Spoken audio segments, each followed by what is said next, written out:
Here's how to save a ChatGPT conversation as a PDF.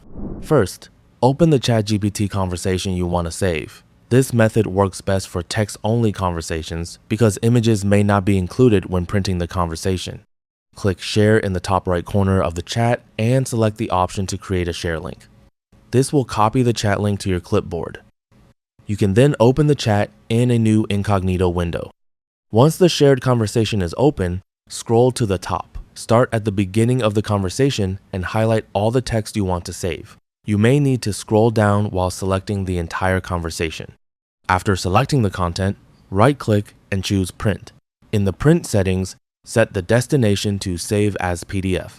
Open more settings and adjust the margins if necessary. You can try none or minimum to fit more of the conversation onto the page.